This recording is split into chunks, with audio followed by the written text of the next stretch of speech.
အားလုံးပဲမင်္ဂလာပါအခုကျွန်တော်ဖတ်ပြမှာကတော့ပိုးကရင်နိုင်ငံရေးအစားဝန်ကြီးမန်ဘခင်ကအစပထမဘယင်ခံစာတော်မန်စမင်းလက်ထက်ဘယင်ခံကောင်စီဝင်ဝန်ကြီးမန်ဘခင်သည်ဟင်္ဒဒခရိုင်ဇလွန်စာတီဖြစ်သည်ပိုးကရင်များအနက်မှာပထမဆုံးနိုင်ငံရေးနှင့်အမျိုးသားရေး၌နိုးကြားသူများတွင်ဆရာမန်ဘဆွေနှင့်မန်ဘခင်တို့သည်လက်ဦးလက်ရင်းကြသူများပင်ဖြစ်ကြသည်သို့ရာတွင်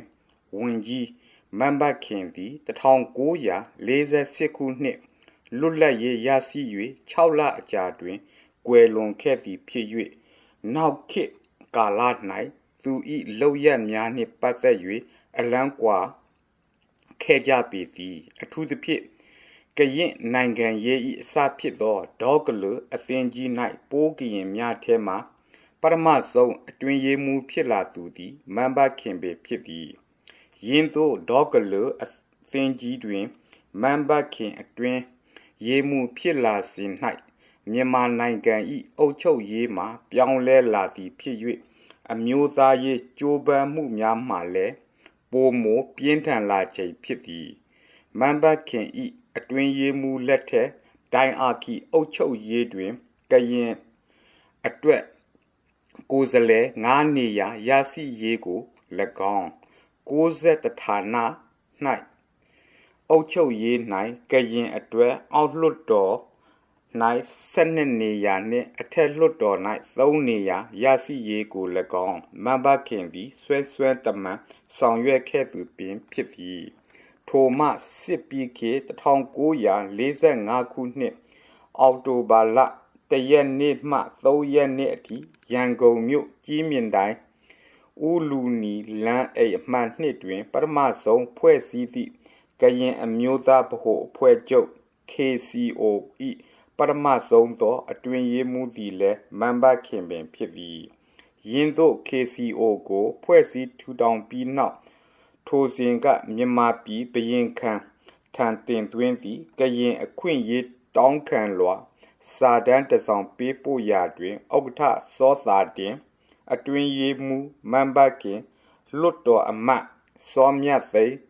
ယူဒသံကောလိပ်ကတိကစောဂျွန်စင်ကန်ကြီးကရင်တဟဟာယကလမဒုတိယဥက္ကဋ္ဌစောဘဦးကြီးတို့အသီးသီးလက်မှတ်ရေးထိုးကြသည့်အနက်မန်ဘခင်သည်အဓိကနေရာကပါဝင်ခဲ့ပေသည်ထိုမှဂျပန်ခေတ်အတွင်းအိန္ဒိယနိုင်ငံစင်မလာနယ်အတွင်းစစ်ပြေးနေသောစစ်ပြေးဘရင်ခံစာဒေါ်မန်စမစ်နှင့်စာပေါ်ထွန်းအစိုးရတို့မြန်မာနိုင်ငံပြန်လာ၍ဘရင်အမှုဆောင်တဲ့ဝန်ကြီးအဖွဲ့ပြန်လည်ဖွဲ့စည်းသောအခါမန်ဘခင်သည်လည်းပထမဆုံးပိုးကရင်ထဲကဘရင်ခံကောင်စီဝင်ဝန်ကြီးတဦးဖြစ်လာခဲ့လေသည်မန်ဘခင်နှင့်ကရင်နှစ်တကူမန်ဘခင်သည်ဒေါကလအသင်း၏အတွင်ရေးမှုနေရာမှာကရင်အခွင့်အလမ်းအတွက်ကြိုးပမ်းအားထုတ်သည့်လုပ်ငန်းများအနက်ကရင်နှစ်သစ်ကူးနေ့နှင့်ပတ်သက်သောဆက်နွယ်နေသည့်လုပ်ငန်းများသည်များစွာပင်အရေးကြီးလာပေသည်ထိုစဉ်ကဒေါကလအသင်းကြီးသည်ကရင်အမျိုးသားဆိုင်ရာနှင့်ပတ်သက်၍အောက်ပါအချက်3ချက်ကိုတောင်းဆိုခဲ့သည်1ကရင်နှစ်သစ်ကူးနေ့ကရင်အမျိုးသားနှင့်2ကရင်အမျိုးသားတည်ခြင်း3ကရင်အမျိုးသားအလံတော်ယင်းတောင်းဆိုချက်များအတွက်လက်ရှိအစိုးရအဖွဲ့အပြင်ပါလီမန်အတွင်းအပြင်ရှိကရင်ခေါင်းဆောင်များနှင့်ပါညှို့နှိုင်းဆောင်ရွက်ရပေသည်ယင်းတောင်းဆိုချက်များရရှိလာပြီးနောက်ကရင်နှစ်သစ်ကူးနေ့ကိုဘယ်နေ့တွင်ကျင်းပမည်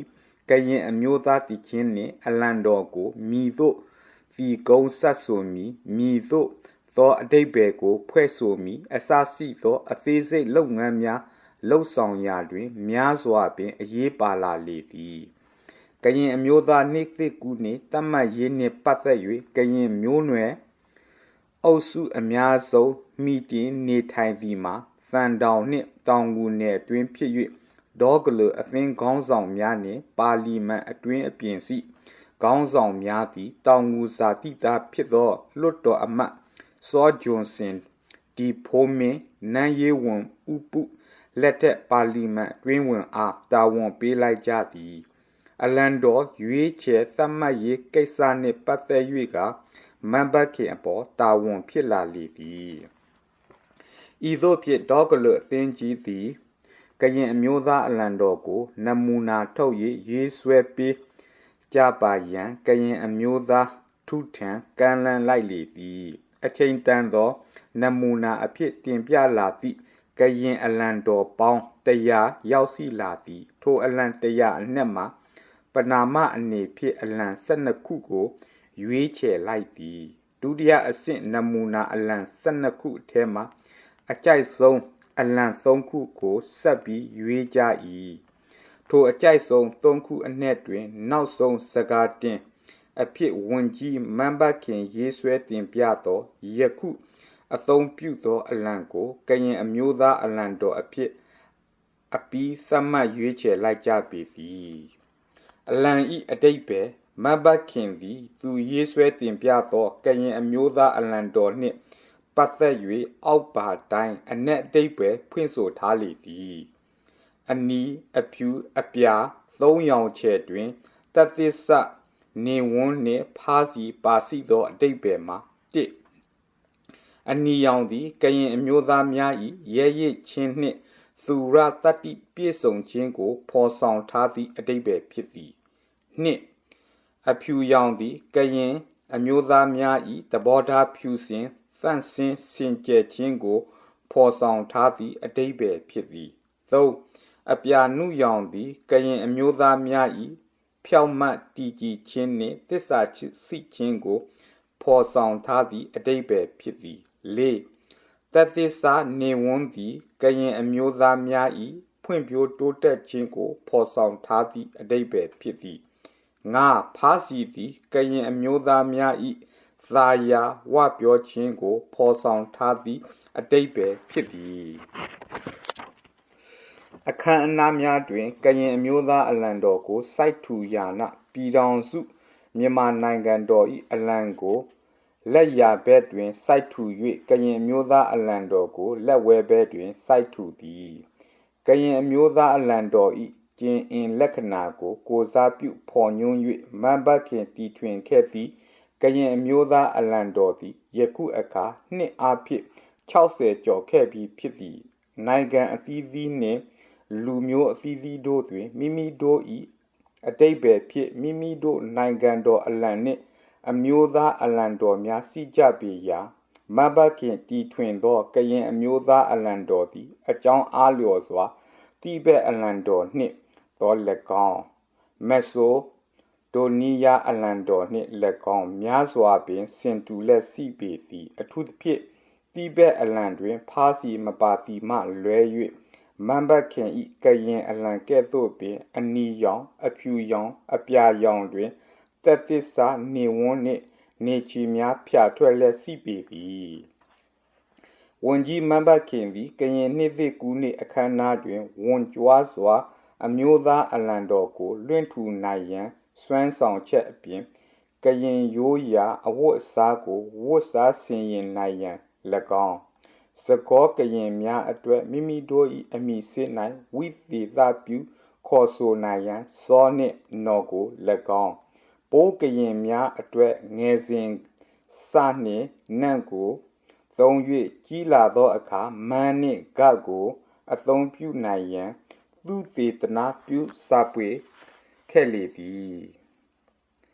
နောက်ဆုံးကြိုးပမ်းချက်ကျွန်တော်သည်လွတ်လပ်လေးရပြီး6လကြာတွင်ကွယ်လွန်သွားသောဝင်ကြီးမန်ဘတ်ခင်အားမမီလိုက်ပါတို့ရာတွင်မန်ဘတ်ခင်ဤသားချင်းများနှင့်က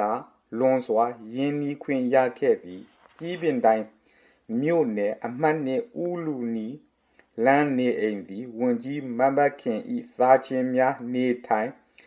သောအိမ်ပင်ဖြစ်သည်မန်ဘတ်ခင်ဤသူများဖြစ်ကြသောဦးထင်လင်းမြတ်လူမှုဖူလုံရေးအရာရှိဗိုလ်မှူးကြီးတိုင်းလုံးကျော်မြတ်စစ်စေးယုံဆရာဝန်ကြီးစောပါလျံစလွန်မဲဆန္ဒနဲ့အမတ်တို့ စီကြသည်အနှက်ကျွန်တော်သည်စောပါလျံနှင့်အခင်အမင်ဆုံးနှင့်အရင်အနည်းဆုံးပင်ဖြစ်သည်အထူးသဖြင့်လွတ်တော်အစည်းအဝေးစီစဉ်စောပါလျံရန်ကုန်လာလျင်အထက်ဖော်ပြပါအမှတ်နှစ်ဦးလူနီလမ်းနေအိမ်တွင်တဲခိုလေးရှိသည်ကျွန်တော်သည်စောပါလျံစလွန်းသို့မပြန်မချင်းရင်းအမှတ်နှင့်ဦးလူနီလမ်းနေအိမ်သို့ရောက်နေလေးရှိသည်1934ခုနှစ်မှ1935ခုနှစ်သို့ရောက်လျင်မြန်မာနိုင်ငံလုံးဆိုင်ရာနှစ်ချင်းခရိယန်သာသနာအဖွဲ့ချုပ် BBC သည်စကောကရင်နှင့်ပိုးကရင်အသင်းတော်ကိုတခုစီဖွဲ့စည်းခွင့်ပြုလိုက်သဖြင့်ကျမ်းစာသင်ကျောင်းမှလည်းတကျောင်းစီဖြစ်လာသည်ပထမ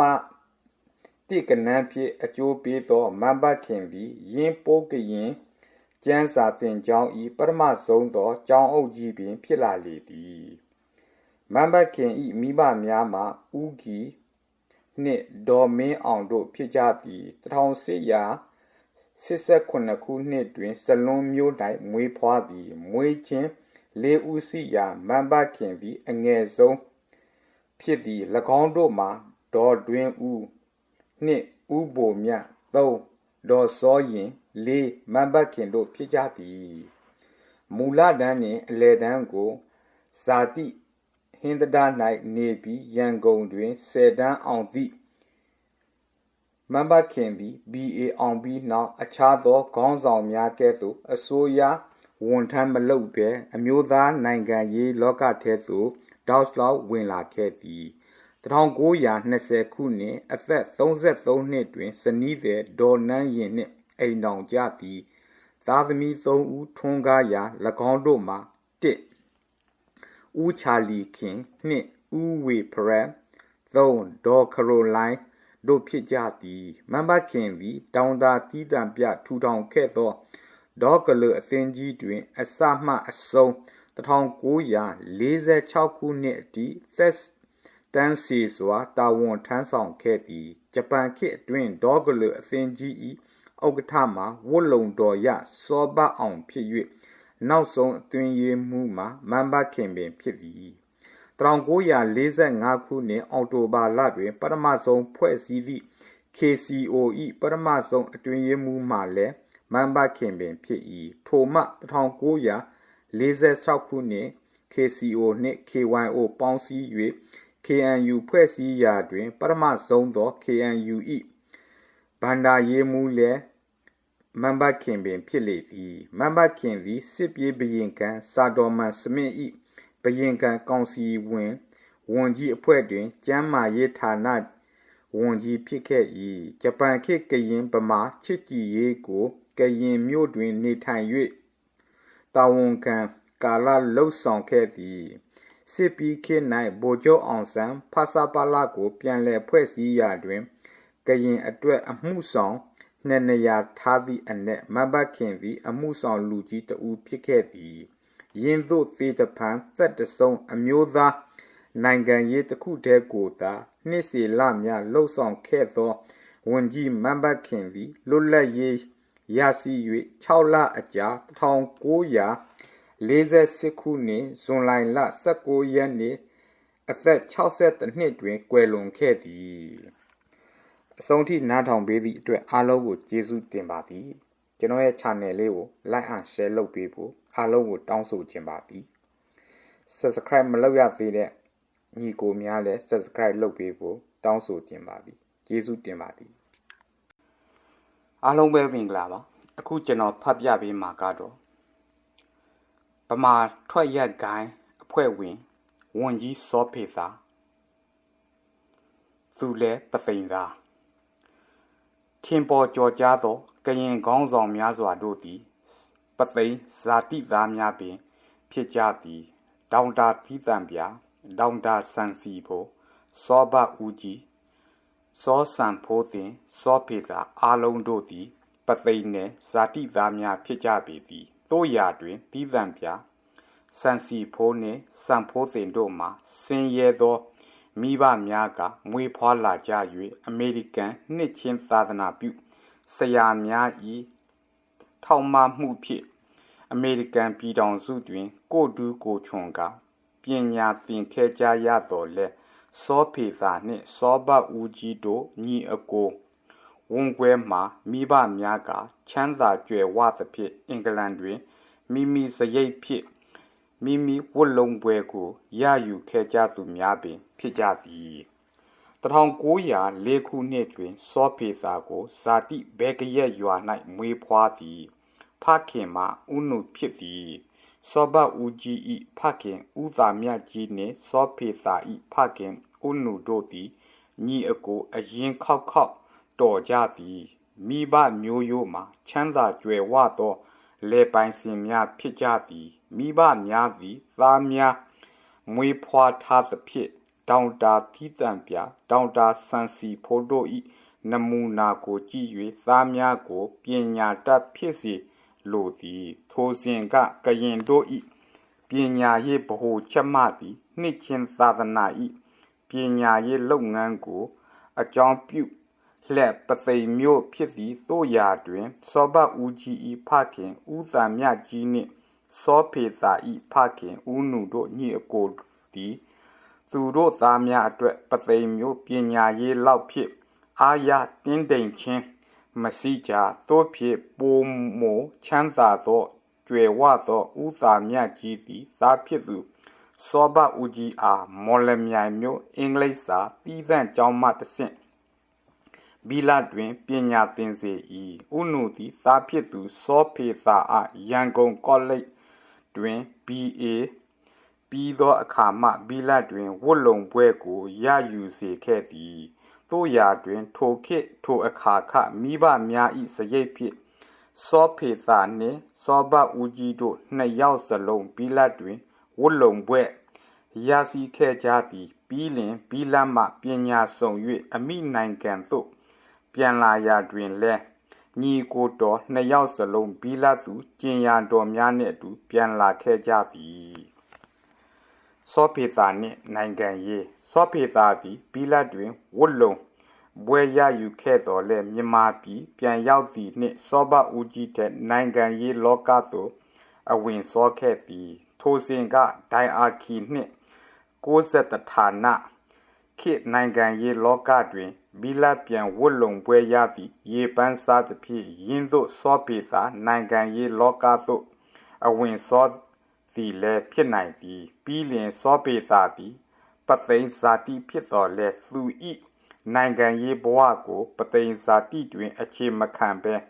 မြောင်းမြတွင်အခြေခံသည်ယင်းသို့ဖြစ်ရသည်မှာလည်းအကြောင်းကစီလေသည်ပရမအကြောင်းမှာမိမိတို့ထက်နိုင်ငံရေးနှင့်အမျိုးသားရေးတွင်ဝါရင့်သောခေါင်းဆောင်ကြီးဒေါင်တာဆန်စီဖိုးသည်ပသိမ်တွင်စီနှင်းနေပြီးဖြစ်သည်မိမိ၏ညီကိုဝင်းခွဲတော်သူစောဘဦးကြီးမှလည်းပသိမ်တွင်စီနေသည်တို့ဖြစ်၍တကူတဲတွင်ခြင်သစ်မှနှစ်ကောင်မြမကသုံးကောင်ထိစီနေသည်ဒုတိယအကြောင်းမှာယင်းအခြေအနေကိုသိနေတော့မြောင်းမြမြို့မျက်နှာဖုံးချမ်းသာကြွယ်ဝသူဥဘိုးသာပဲလူနှင့်ဥဘိုပြားတို့က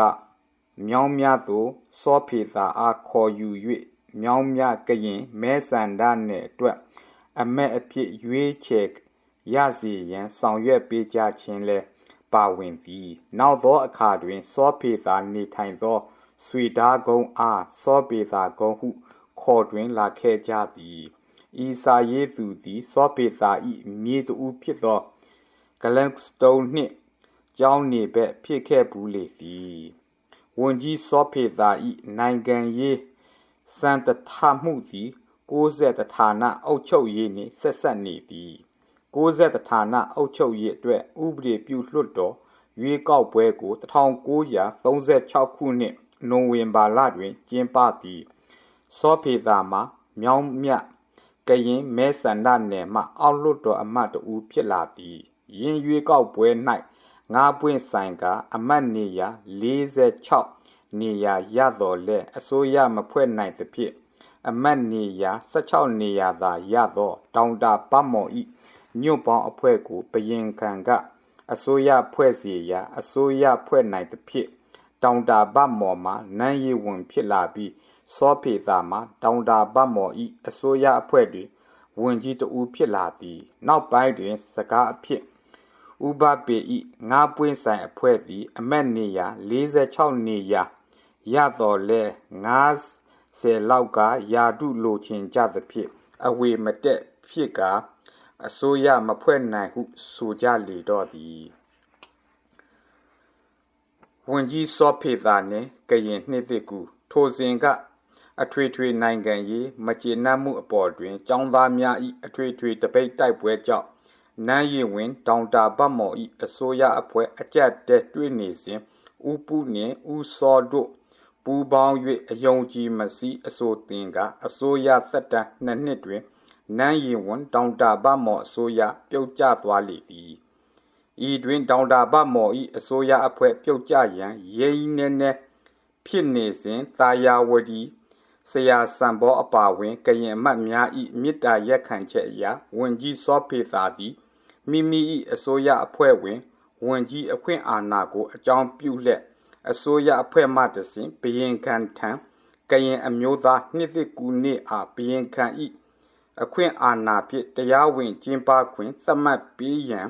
တင်ပြပေးနိုင်ခဲ့၏ထို့ဖြင့်1938ခုနှစ်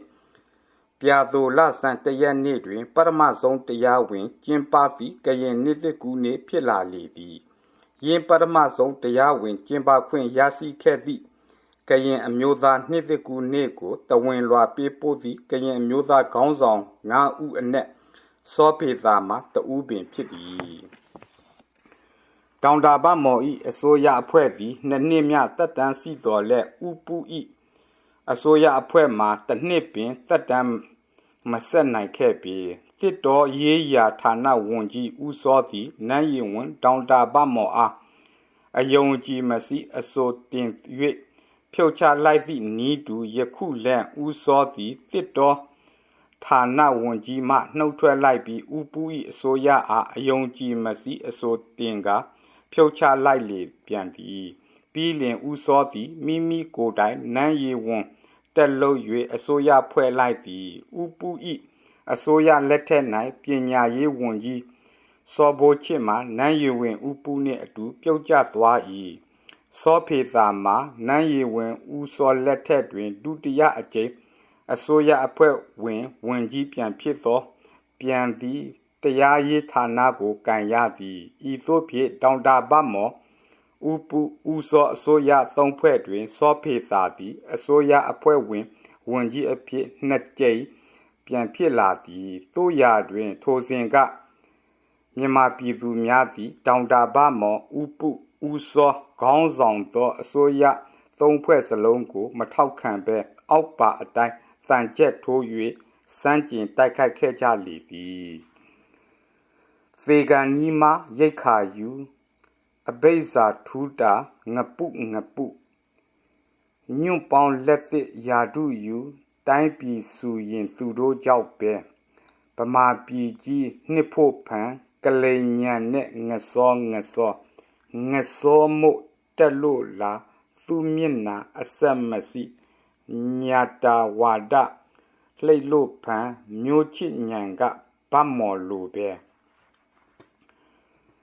စောပေသာနှင့်ပမာထွက်ရက်ကိုင်းထိုစဉ်ကနေဆက်ပိရိစာစန့်ကျင်ရေးလွတ်လပ်ရေးကြိုးပမ်းရာတွင်ပမာထွက်ရက်ကိုင်းဤအခန်းကဏ္ဍသည်များစွာပင်အရေးကြီးလာပေသည်ယင်းထွက်ရက်ကိုင်းတွင်ဝန်ကြီးစောဖေသာသည်ကရင်အမျိုးသားခေါင်းဆောင်တဦးအနေနှင့်အဖွဲ့ဝင်တဦးဖြစ်ခဲ့သည်ယင်းထွက်ရက်ကိုင်းကို1939ခုနှစ်အောက်တိုဘာလ1ရက်နေ့တွင်စတင်ဖွဲ့စည်းသည်အဖွဲ့၏ဥက္ကဋ္ဌမှာတောင်တာဘတ်မော်ဖြစ်၍အတွင်းရေးမှူးမှာတခင်အောင်ဆန်းဖြစ်သည်အဖွဲ့ဝင်များအဖြစ်တခင်နုတခင်သန်းထွန်းဒေါင်တာသိမ်းမောင်ဦးထွန်းအောင်စောဖေသာနှင့်မန္တလေးမှဦးဘဆွေဦးဘဦးတို့လည်းပါဝင်ကြသည်အဖွဲ့စတင်ဖွဲ့စည်းချိန်တွင်ဥရောပ၌ဒုတိယကမ္ဘာစစ်ရိတ်များတန်းနေပြီးဖြစ်၍အင်္ဂလိပ်အခက်ဗမာအချက်အဖြစ်လွတ်လပ်ရေးကိုရည်ရွယ်၍ဖွဲ့စည်းခဲ့သည်အမျိုးသားနိုင်ငံရေးအင်အားစုတရက်လည်းဖြစ်သည် ယင်းအဖွဲ့ဤအရေးကြီးသောဆောင်ရွက်ချက်နှစ်ရက်တွင်သခင်အောင်ဆန်းနှင့်ရဲဘော်3ကျိတ်ဝင်များဂျပန်ပြည်သို့တွားရောက်၍စစ်ပညာသင်ကြားနိုင်ရန်ဆောင်ရွက်ခဲ့ခြင်းနှင့်ဂျပန်ဤမြန်မာနိုင်ငံဆိုင်ရာအုပ်ချုပ်ရေးလုပ်ငန်းစတင်ရာတွင်မိုးကုတ်ထောင်ထဲတွင်ရောက်နေသောအဖွဲ့ဤဥက္ကဋ္ဌဒေါက်တာဗမော်အားဂျပန်ခေတ်ဤအဓိပတိအဖြစ်ခန့်ထားနိုင်ခြင်းတို့ပင်ဖြစ်သည်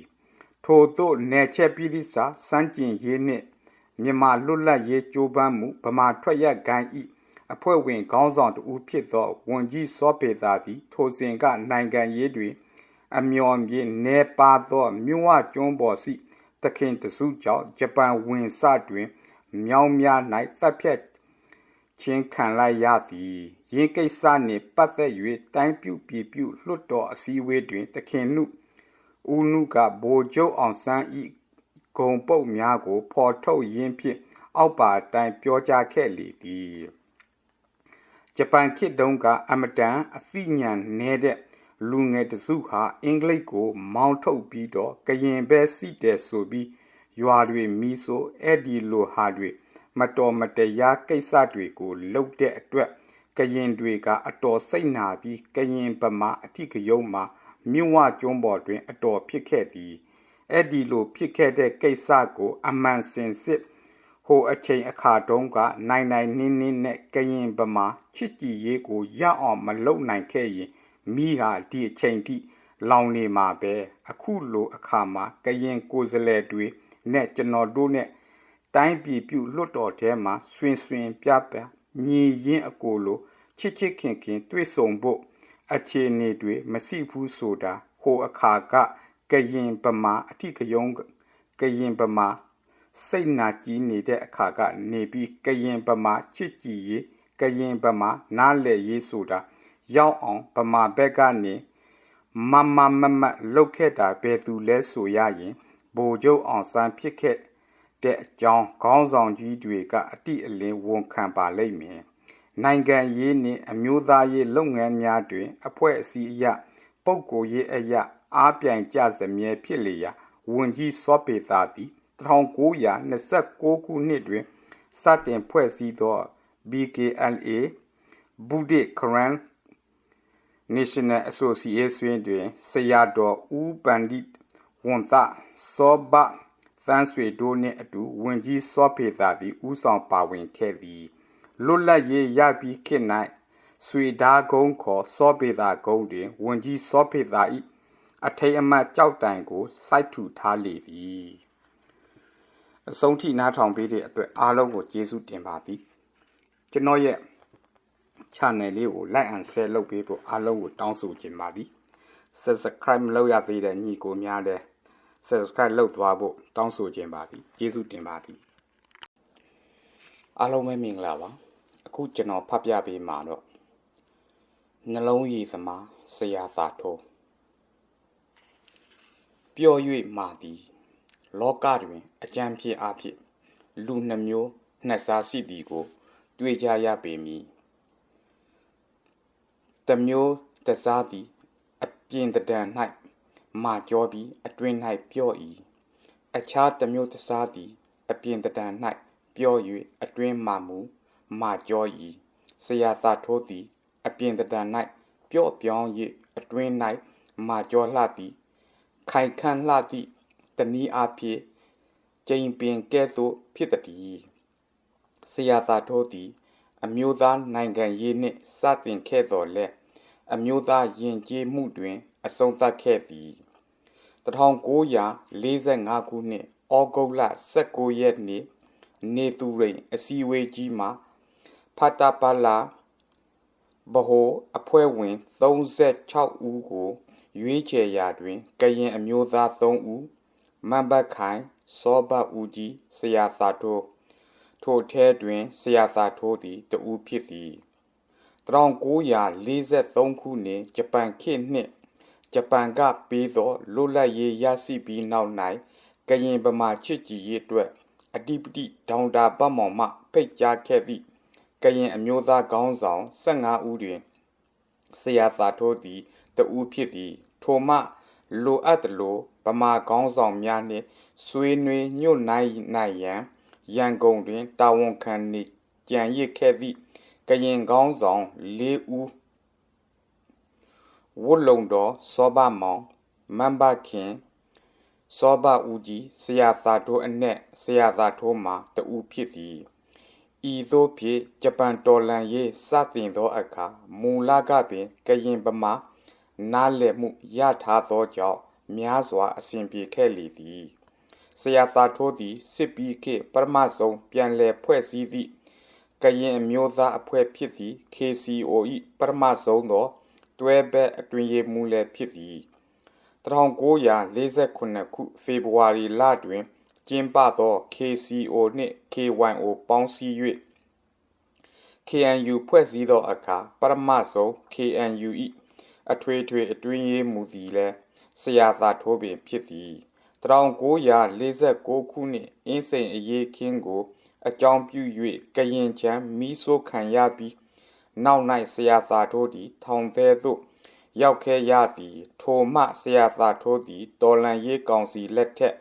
သမိုင်းဝင်နိုင်ငံရေးခေါင်းဆောင်များပါဝင်သည့်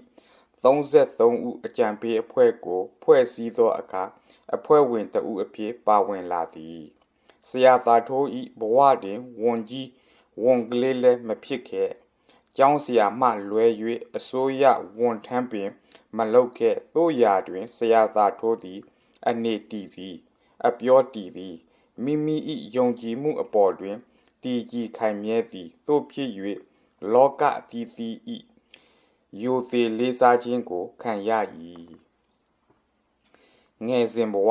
မြန်မာနိုင်ငံ၏အမျိုးသားရေးနိုင်ငံရေးသမိုင်းတွင်သာယာဝတီနယ်မှနိုင်ငံရေးခေါင်းဆောင်အများဆုံးပေါ်ထွက်လာကြသည့်အနက်ဆရာသာထိုးသည်သာယာဝတီနယ်သားတဦးဖြစ်သည်သာယာဝတီခရိုင်မင်းလာမြို့နယ်ကိုင်းပြင်ကြီးချောင်းနာရွာ၌ဆရာသာထိုးကို1902ခုနှစ်နိုဝင်ဘာ28ရက်နေ့တွင်မွေးဖွားခဲ့သည်မိဘနှစ်ပါးမှာဦးစံဖြူနှင့်ဒေါ်စံပွင့်တို့ဖြစ်ကြသည်ကျွန်တော်သည်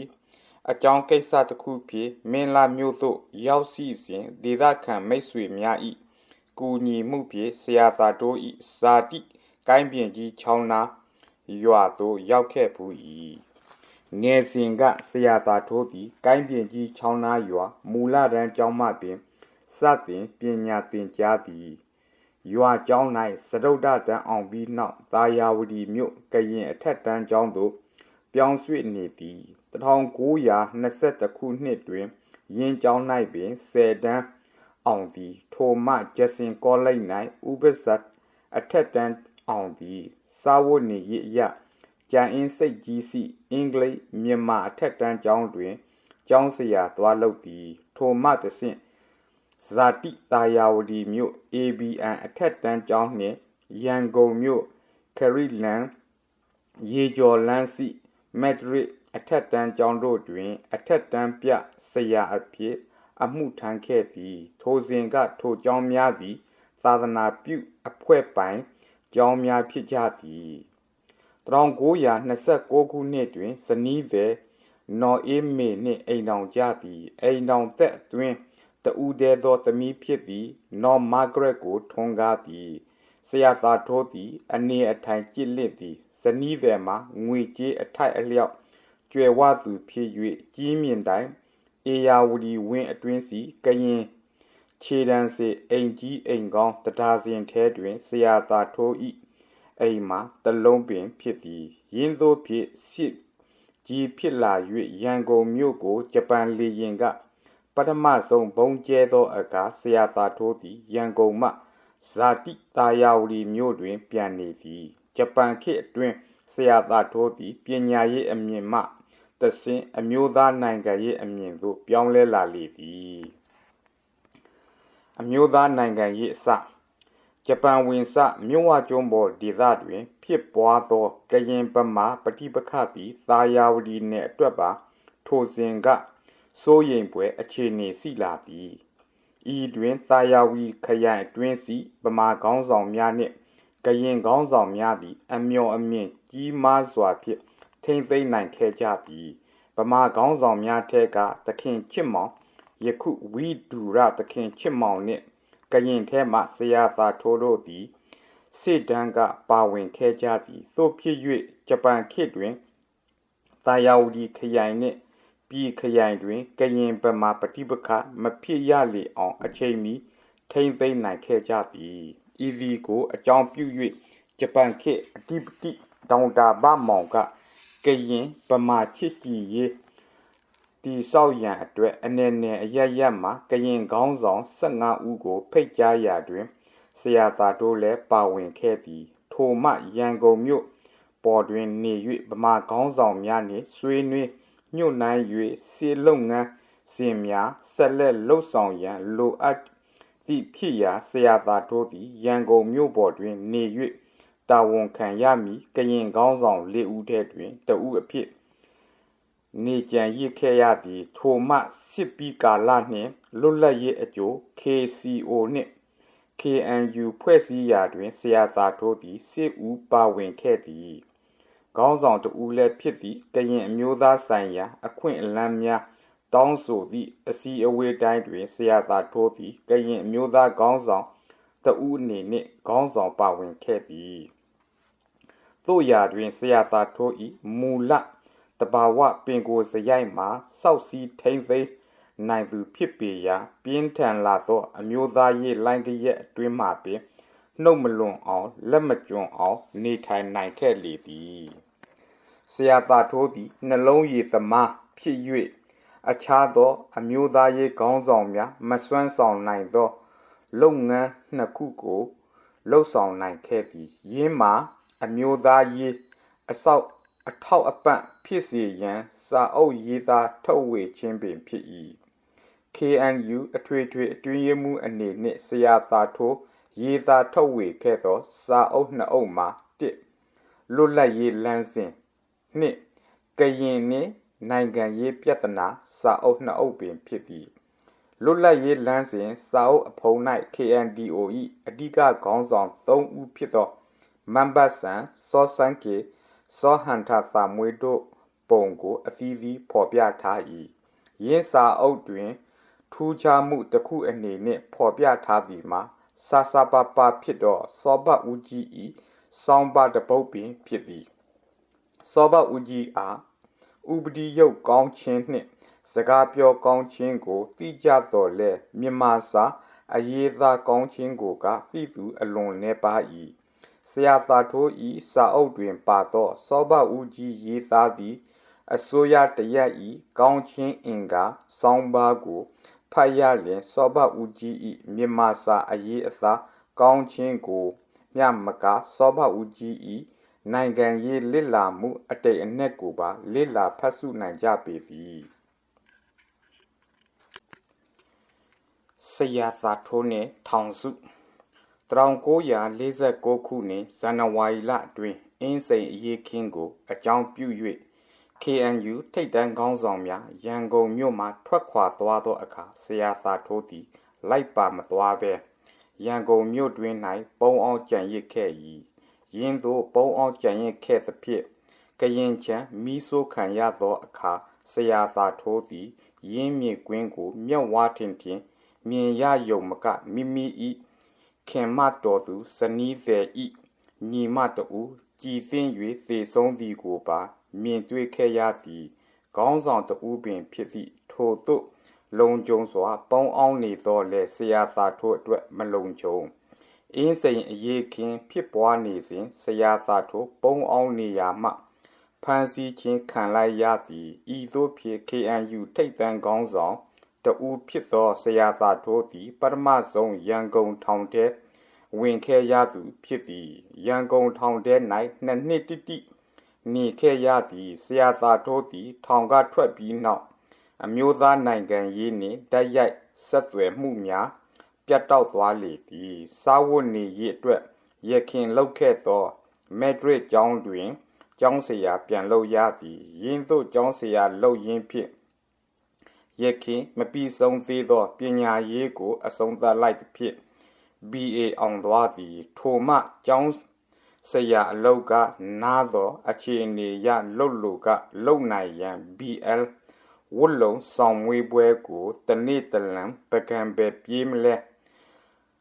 နှလုံးမူ၍ဖြည့်သည်သို့ဖြစ်1964ခုနှစ်တွင် PL အောင်သွားသည်ထိုအချိန်တွင်ဆရာသာထိုး၏အသက်မှာ62နှစ်ပင်ရှိနေပြီးဖြစ်သည်အသက်ရလာပြီးဖြစ်၍စာမပြနိုင်ကျောင်းဆရာမလုံနိုင်တော့လဲအမျိုးသားယဉ်ကျေးမှုကိုလှုပ်ဆောင်ရင်းဆရာသာထိုးသည်အမှုများရှိပါကနာနာနေဖြစ်စိနေလိုက်သေး၏စိနေအလုပ်တွင်လည်းအတွေ့အကြုံမျိုးကိုရရှိလေသည်ဆရာသာထိုးသည် KNU ၏အထွေထွေအတွင်းရေးမှုအနေနှင့်တောကတွင်ကွင်းသို့မရှင်းဘဲရန်ကုန်ထောင်ထဲတွင်2နှစ်နေပြီးနောက်ဥပဒေတွင်စီမြည်သည့်အမျိုးသားနိုင်ငံရေးအဖွဲ့အစည်းများတွင်မှမပါဝင်ခဲ့ပါအမျိုးသားယဉ်ကျေးမှုလုပ်ငန်းတွင်သာအခြေခိုင်သန့်ကလေးနေလာခဲ့သည်သို့ဖြစ်1962ခုနှစ်နောက်ပိုင်းစစ်တပ်ကအာဏာသိမ်းရာမှာနိုင်ငံရေးကအနာရသွားသောမန်ဘတ်ခိုင်နှင့်မန်ဘတ်ဆိုင်ဆရာသာထိုးတို့သည်အမျိုးသားယဉ်ကျေးမှုလုပ်ငန်းကိုစွမ်းတမန်ဦးဆောင်မှုပေးနိုင်ခဲ့ကြသောခေါင်းဆောင်2ဦးပင်ဖြစ်သည်ရန်ကုန်မြို့တော်အားအခြေခံ၍နှစ်စဉ်ကျင်းပသောကရင်နှစ်သစ်ကူးပွဲတော်၏အလှည့်ကျဥက္ကဋ္ဌ2ဦးမှာဆရာသာထိုးနှင့်မန်ဘတ်ဆိုင်တို့2ဦးပင်ဖြစ်ကြသည်အချို့သောနှစ်များတွင်ဆရာဦးအားအောင်ပဲကူးကရင်ကျောင်းအုပ်ကြီးနှင့်ပဒိုဦးသင်ကရင်ပညာရေးအရာရှိချုပ်ဟောင်းတို့ကတစ်နှစ်တလေတာဝန်ယူပေးကြသည်ရေးကရင်နှစ်သစ်ကူးနှင့်အတူစာပေယဉ်ကျေးမှုလုပ်ငန်းများဖြစ်ကြသောရန်ကုန်တိုင်းကရင်ယဉ်ကျေးမှုကော်မတီလုပ်ငန်းကိုလည်းဆရာသာထိုး၏နှင့်မန်ဘတ်ဆိုင်တို့ပင်မငီးမညူတာဝန်ယူခဲ့ကြသည်သူတို့2ဦးကဦးစီးခေါင်းဆောင်ပြု၍တာဝန်ယူပေးသောကြောင့်လည်းအဖက်တွင်တင်းတောင်းတင့်တယ်ဖြစ်ခဲ့သည်အထူးသဖြင့်ဆရာသာထိုးသည်1968ခုနှစ်တွင်ဖွဲ့စည်းသော33ဦးအကြံပေးကော်မတီတွင်အဖွဲ့ဝင်2ဦးဖြစ်လာသည်ထိုမှဗိုလ်ချုပ်အောင်ဆန်းလက်ထက်ဖာစာပါလာအမှုဆောင်လူကြီး2ဦးဖြစ်ခဲ့ခြင်းနှင့်33ဦးအကြံပေးကော်မတီဝင်2ဦးဖြစ်ခဲ့ခြင်းကိုအကြောင်းပြု၍1980ခုနှစ်နိုင်ငံကုန်ရည်ပွဲနှင့်နိုင်ငံရေးပင်စင်များပေးသောအခါဆရာသာထိုးသည်နိုင်ငံကုန်ရည်ပထမအဆင့်ပွဲနှင့်နိုင်ငံရေးပင်စင်စီးမြင့်ခြင်းခံရသည်ဆရာသာထိုးသည်စစ်ပြီးခေတ်ကရင်အမျိုးသားနိုင်ငံရေးတွင်စေဆုံးမှဦးဆောင်ခဲ့သည့်အပြင်သူ၏ဘဝနောက်ပိုင်း၌လည်းအမျိုးသားယဉ်ကျေးမှုလုပ်ငန်းများကိုလမ်းပြစေဆောင်ခဲ့သည်မျိုးချစ်ခေါင်းဆောင်တဦးပင်ဖြစ်လေပြီအဆုံးထိနားထောင်ပေးသည့်အတွက်အားလုံးကိုကျေးဇူးတင်ပါသည်ကျွန်တော်ရဲ့ channel လေးကို like and share လုပ်ပေးဖို့အားလုံးကိုတောင်းဆိုချင်ပါသည် subscribe မလုပ်ရသေးတဲ့ညီကိုများလည်းလှုပ်သွားပေးဖို့တောင်းဆိုချင်ပါသည်ကျေးဇူးတင်ပါသည်